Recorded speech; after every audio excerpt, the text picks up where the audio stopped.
passionné, le travail n'est plus un poids. Quand ma société en était à ses débuts, je ne comptais pas mes heures. Est-ce que je souffrais de la lourde charge de travail? Non. J'aimais ça, parce que j'avais mes raisons et que j'allais dans ce sens. Le voyage m'a endurci, m'a lancé des défis, et oui, même amusé parfois. J'étais passionné par ce que je voulais et j'allais l'avoir. L'autoroute n'est pas une destination, mais un voyage personnel. Écrire ce livre a été un voyage de longue haleine, et je dois avouer que j'ai abandonné 3 fois. Pourquoi? Après avoir passé 1 an à écrire sans parvenir à mes fins, mon goût pour l'écriture s'est évaporé. J'ai commencé à détester ça. Je faisais ce que j'aimais, et puis, soudain, cet engouement s'est éteint parce que les gens commençaient à attendre ce livre. Je me suis confié ainsi à un ami.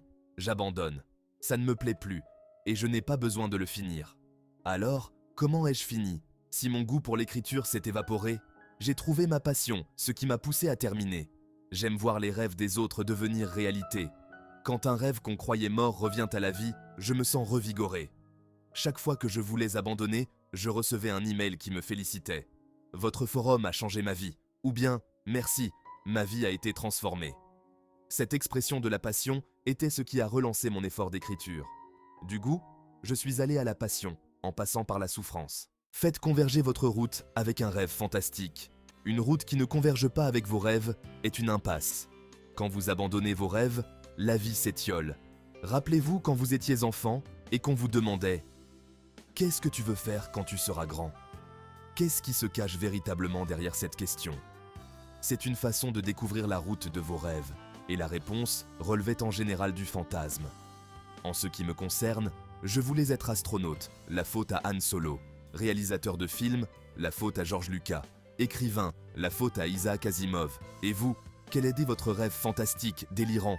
Et la vraie question préoccupante est la suivante. Y a-t-il une chance que vous soyez en train de vivre ce rêve, ou sur le point de le faire?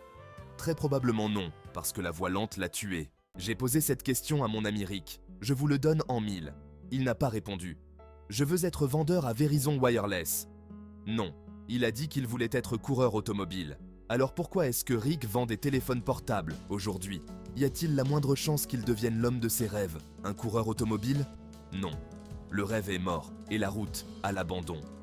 Pourtant, tout en s'accrochant à son job et en attendant une promotion, il se dit « Il doit y avoir autre chose que ça ». Et puis, il y a Sarah. Elle n'a pas répondu « Je veux faire les 3x8 chez Taco Bell ». Non, elle voulait être artiste. Mais aujourd'hui, elle se retrouve à travailler de nuit, à laver le sol d'une salle de restauration où des porcs ont confondu la mayonnaise avec de la peinture à doigts. Alors qu'elle essore sa serpillière, Sarah voit passer une ombre. C'est ça ma vie, maintenant. Le problème, pour ces gens, n'est pas leur boulot. Nous avons tous eu des jobs peu ragoûtants que nous détestions. Le problème, c'est qu'ils sont dans une impasse qui n'aboutira jamais sur un de leurs rêves. Ils ont laissé tomber leurs rêves pour payer leurs factures. Au lieu de mener vers leurs rêves ou une chance de rêve, leur route est un enfer auquel ils ne peuvent échapper. La vie n'est plus que souffrance. Il n'y a rien de mal à travailler chez Verizon ou Taco Bell. C'est même bien mieux que certains jobs insignifiants que j'ai eus. Mais je vous en prie, ne faites pas de ces jobs le moyen d'arriver à vos fins, votre destination finale, parce que vous n'atteindrez probablement jamais cette fin. Vous savez, si votre rêve est mort, votre passion aussi. C'est quand on n'a pas de passion qu'on devient insensible au plus extraordinaire violoniste du monde qui joue à la gare. C'est quand on n'a pas de passion qu'on va droit à la médiocrité et à la vie de Monsieur Tout-le-Monde. C'est quand on n'a pas de passion qu'on devient malheureux.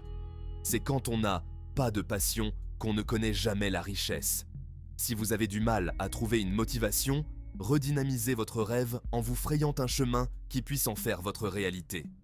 Quand un rêve est mort, il ne permet pas de se frayer un chemin de passion. La passion déclenche votre volonté de faire ce qu'il faut pour aller au-delà de ce que les autres font. Les fonceurs travaillent comme personne, de façon à pouvoir vivre comme personne. Acceptez 4 ans de dur travail pour accéder à 40 ans de liberté. Malheureusement, la plupart des gens acceptent 40 ans de dur travail pour plus ou moins 4 semaines de liberté en fonction du temps de congé payé qu'ils ont. Trouvez votre neige dans les toilettes. Comment trouver votre passion? La passion naît soit de l'excitation, soit du mécontentement. Lisez l'histoire suivante, postée sur le forum de l'autoroute de fastlaneforum.com. J'ai grandi dans une famille pauvre. et nous vivions dans une très vieille grange dont la moitié avait été convertie en maison.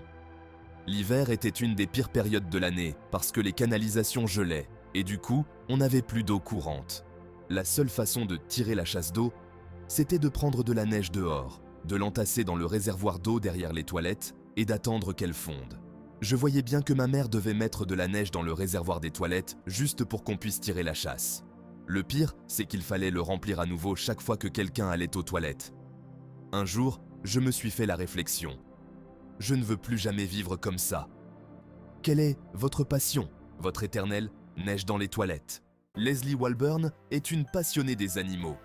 Déçue par les refuges départementaux qui euthanasient les chiens, son rêve est d'avoir un refuge où les chiens ne seraient jamais piqués.